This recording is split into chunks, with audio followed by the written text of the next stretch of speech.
भजन था वो चलो बुलावा आया है माता ने बुलाया। मैंने फिर दोबारा चर्चा के बाद उस गाने को और भजन को सुनने का काम करा तो उसमें कहीं भी नहीं लिखा था कि बुलावा भारतीय जनता पार्टी से आएगा या बुलावा ट्रस्ट से आएगा। जब माता का बुलावा आएगा तो किसकी हिम्मत रुक जाएगी? सब जाएंगे। राम का जब बुलावा आएगा तो कौन रुक सकता है किसी में हिम्मत? सब जाएंगे। 22 जनवरी को राम आ रहे। मैंने भी बहुत किताबें इतिहास दोबारा उठाने का काम करा तो मुझे जानकारी मिली, जो मेरी जानकारी जो दुरुस्त पाई गई, मैंने पढ़ा था कि त्रेता युग में था, राम तो पढ़कर में। मुलायम सिंह जी से लेके आज तक, इंदिरा गांधी से लेके वो प्रियंका जी के बच्चे क्या नाम है, रेहान बाड्रा तक है, बुलावा अभी तक नहीं आ पाया। पीढ़ी गुजर गई गुरु, टाइम ही नहीं मिला।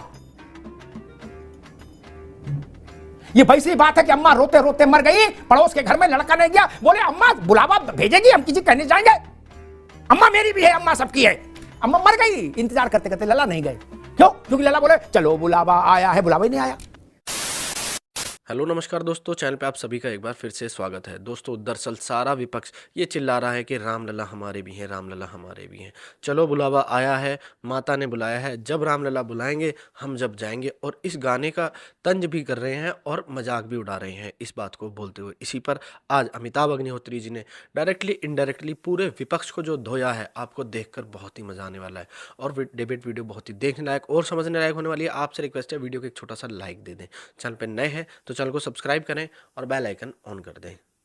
चलो भाई, मैं आपको बहुत क्लियर कर दूं, जब मैं बाल्यकाल से गीत को सुन पा रहा था और उस गीत के जो भाव थे उसको बार बार मैंने दोबारा जब आपने चर्चा चलाई तो उसको बार बार सुनने का काम करा और वो गीत और भजन था वो चलो बुलावा आया है माता ने बुलाया। मैंने फिर दोबारा चर्चा के बाद उस गाने को और भजन को सुनने का काम करा तो उसमें कहीं भी नहीं लिखा था कि बुलावा भारतीय जनता पार्टी से आएगा या बुलावा ट्रस्ट से आएगा। जब माता का बुलावा आएगा तो किसकी हिम्मत रुक जाएगी? सब जाएंगे। राम का जब बुलावा आएगा तो कौन रुक सकता है किसी में हिम्मत? सब जाएंगे। तो निश्चित तौर पे हम लोग बाहर से ही जाएंगे। माननीय अखिलेश यादव जी ने कहने का काम करा, माननीय डिम्पल यादव जी ने कहने का काम करा, माननीय शिवपाल चाचा जी ने कहने का काम करा। हर समाजवादी वहां जाएगा।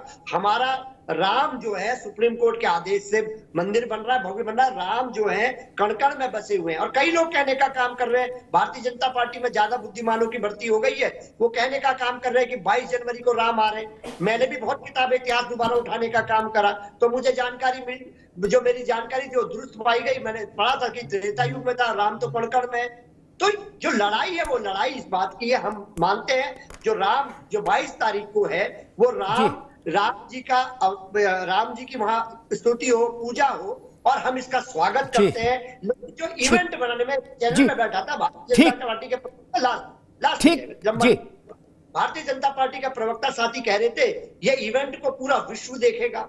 ये लड़ाई इसी बात की है अमिताभ जी। ये इवेंट हमारे लिए उत्सव है, देश का उत्सव है, ये विश्व का उत्सव है, ये हमारे संस्कृति, हमारे पुरातन का एक धरोहर है। उसको जोशी जी ने बड़ी अच्छी अच्छी बातें कही साल के पहले दिन।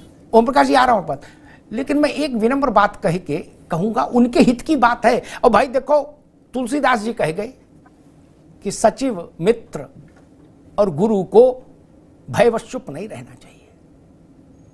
मैं आपका मित्र हूं इसलिए कहूंगा जरूर। क्या आपकी बातें वजन नहीं पैदा करती, उनमें विश्वसनीयता का पुट कैसे आए? वोट तभी मिलेगा, वोट अच्छा बोलने से नहीं मिलता, जनता उसको अच्छा माने तब मिलता है, वरना अच्छा भाषण तो कोई भी दे सकता है। मान लो निहायत लफंगा किस्म का आदमी हो, अच्छा भाषण देना जानता हो तो थोड़ी वोट मिल जाएगा। 4 किताबें पढ़ लो गुलशन नंदा की तो अच्छा बोलने लगे तो उससे क्या फर्क पड़ता? वो नहीं। मैं एक बात कह लूं, सब बार बार कह रहे, त्रिपाठी जी भी मेरी इस बात से सहमत होंगे, मेरे मित्र हैं, विद्वान हैं, कि भाई सारा आदमी छत पर खड़ा होकर कह रहा है ये भाजपाइयों का मंदिर नहीं है, भाजपाइयों का मंदिर नहीं है, राम हमारे हैं, राम सबके। Okay okay okay, cool down, Ram सबके हैं, एक्सेप्टेड। फिर हर आदमी ये भी कह रहा है छत पर दूसरा वाक्य कि बुलावा आएगा तो कौन माई का लाल रोक लेगा हमको? यस, कोई नहीं रोक सकता। माई का लाल क्या क्या, पिता का लाल भी नहीं रोक सकता, किसी का लाल नहीं रोक सकता। और लाल क्या, पीला भी नहीं रोक सकता, काला भी नहीं रोक सकता। ओके, लेकिन एक बहुत विनम्र बात कहता हूं, बहुत विनम्र बात। लोग गांव में ननको पूछ रहा कि मंदिर आज बन रहा है, 22 को मंदिर खुलेगा।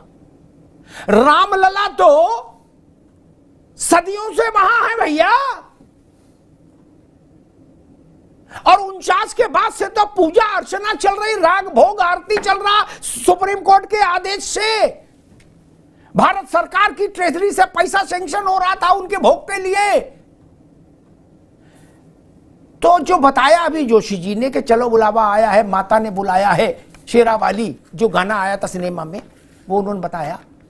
तो ननकू ये पूछ रहा है, कहो तो नाम ले दूं, कहो तो छोड़ देता हूं, कि भाई मुलायम सिंह जी से लेके आज तक, इंदिरा गांधी से लेके वो प्रियंका जी के बच्चे क्या नाम है, रेहान बाड्रा तक है, बुलावा अभी तक नहीं आ पाया। पीढ़ी गुजर गई गुरु, टाइम ही नहीं मिला। ये वैसी बात है कि अम्मा रोते रोते मर गई, पड़ोस के घर में लड़का नहीं गया, बोले अम्मा बुलावा भेजेगी, हम किसी कहने जाएंगे, अम्मा मेरी भी है, अम्मा सबकी है। अम्मा मर गई इंतजार करते करते, लला नहीं गए। क्यों? क्योंकि लला बोले चलो बुलावा आया है, बुलावा ही नहीं आया। अम्मा मर गई, याद करती रही, गुड्डू नहीं आया, गुड्डू बगल में ताश खेल रहा। क्या फिर मैं बता दूंगा टीले वाली मस्जिद गए कि नहीं गए, समय मिला, वहां से बुलावा आया, मुझे नहीं पता बुलावा आया कि नहीं आया, आया तो कैसे आया आप जानो। चरारे शरीफ गए, अजमेर शरीफ गए, देवा शरीफ गए, कलियर पीर गए, सब जगह से बुलावा आया। त्रिपाठी जी भी जानते इस बात को। लेकिन रामलला का बुलावा आपके पास नहीं आया, गलत पता लिखा दिए थे क्या वहां? भाजपा पूछे ना पूछे, देश तो पूछेगा मित्र। बात कड़वी है लेकिन है सच्ची।